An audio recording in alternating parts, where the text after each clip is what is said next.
Hello and welcome to 11FS Spotlight. I am Mauricio Magaldi, Global Strategy Director for crypto here at 11FS. In this show, we shine a spotlight on the best and the brightest in tech and financial services industry to try and understand what gets them going, growing, and what they think the future of the industry will look like. On today's Spotlight, I'm delighted to be joined by Arjun Kalsy, Head of Ecosystem at Mantle Network. Welcome to the show, Arjun. How are you doing today? I'm doing great. Thank you for having me. Great. So on today's show, we're going to talk a little bit about Arjun's career and take a mini deep dive into what Mantle is and what they're currently up to. So let's get this one rolling. So Arjun, tell us a little bit about yourself and what gets you motivated. Sure thing, definitely. So I've sort of had a pretty, so I've always been in technology. I've got a career spanning software engineering, sales, business development. I've worked across many different technology stacks, enterprise, IT services, artificial intelligence, computer vision. And of course, now I'm full-time into Web3. And again, like for me, the journey started in 2016.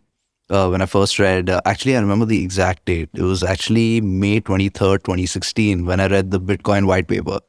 And I didn't get it the first time, to be honest. So I read it again. And then I read it a couple more times. And then I began to understand this concept of decentralization. And I kind of became obsessed with that idea. So I've been following the space ever since. I went full-time in July 2020. I joined Polygon as head of BD and growth. So I was there for about 2.5 years. And now I'm head of ecosystem at Mantle. Awesome. So can you give us like a elevator speech in what Mantle Network is? Sure, definitely. So Mantle Network is an Ethereum layer 2 scaling solution, which has been incubated by BitDAO. So BitDAO is one of the largest DAOs in the space. We have over $2.5 billion worth of assets all on chain. It's since all the funds are on Ethereum, it just made sense for us to build an Ethereum L2. And with this chain, what we want to do is we want to turn the Bit community into the most impactful and the largest Web3 community and push towards mass adoption. So we already have a very large DAO. It's got a large community. The DAO has done many other investments in gaming, in education, in the ZK space.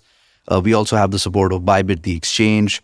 So it's a very large ecosystem already. And what we feel is that with this piece of infrastructure, with Mantle, we can really sort of bring this entire ecosystem together, build a lot of value, and then sort of shoot towards mass adoption.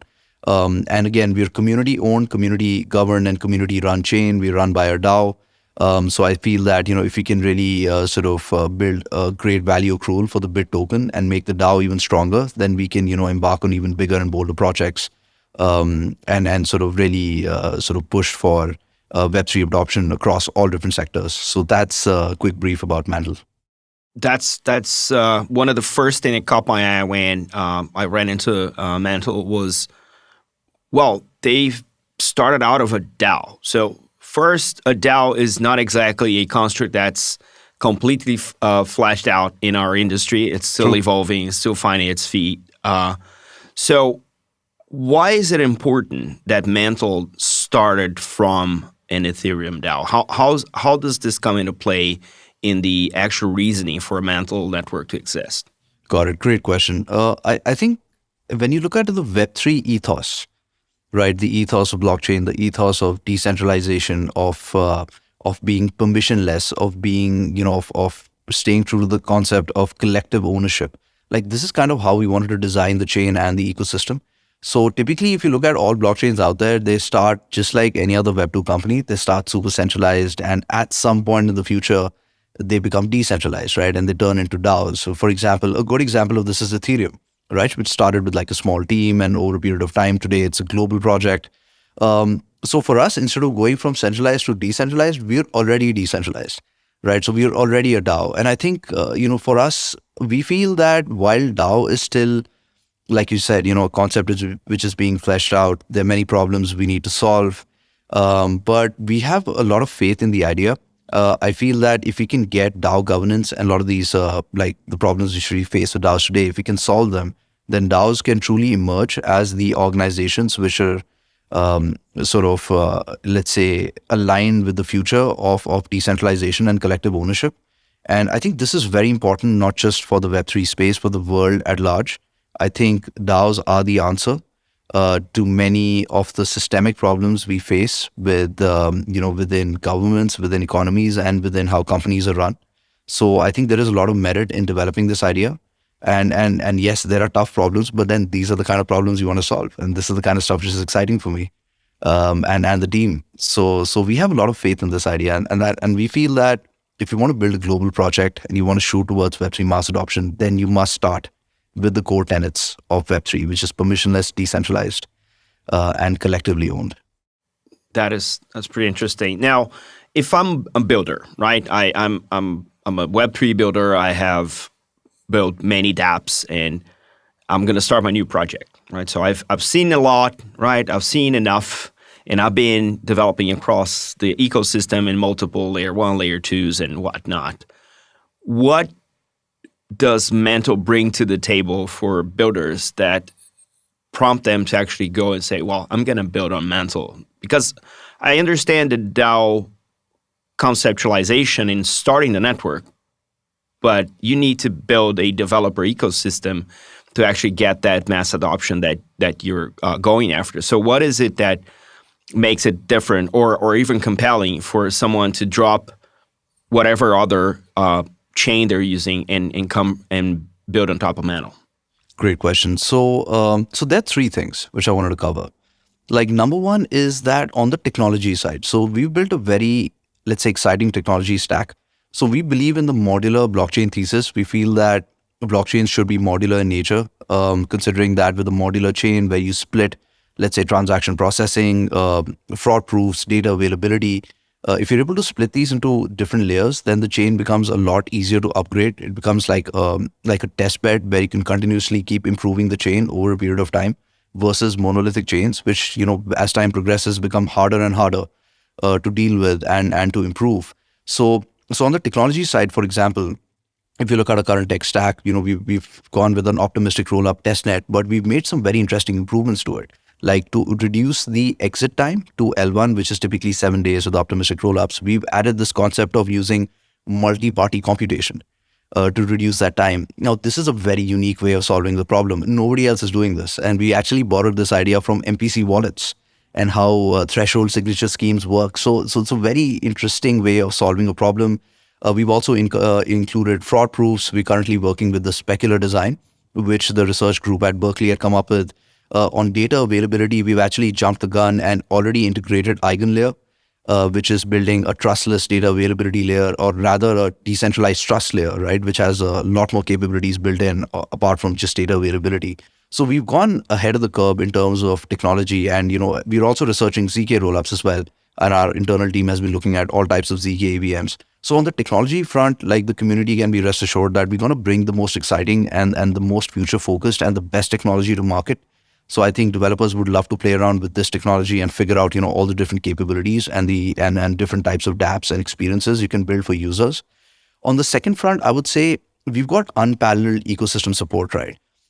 And why is it unparalleled? Like, what's so interesting about our ecosystem support? The fact that we've got a big pool of liquidity, and we have an exchange, and we already have a large community, which means that if you're a builder, on day zero, you get users, right? You can get grants, you can get investments, and we can create a roadmap all the way to listing, right, for high potential projects, all in one place, right? All of this run in a decentralized manner through a DAO, right? And this is super unique. I think outside of maybe, I don't know, Binance, or maybe, I don't see any other ecosystem which can offer something like this, right? And even Binance is not run by a DAO, right? So we're very decentralized in that manner.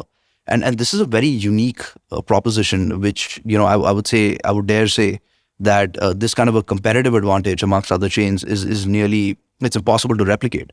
Like, getting this level of liquidity and an exchange. So a developer needs to come to just one place, and he or she has all the tools required, to go from 0 all the way to 100, which is unique to us. And I think number 3, like I said, is that, we're a very decentralized DAO governed project. I think this is something which, as we're seeing currently with banking and all the different problems we're seeing in the space, I think a lot of things in this world need to be decentralized.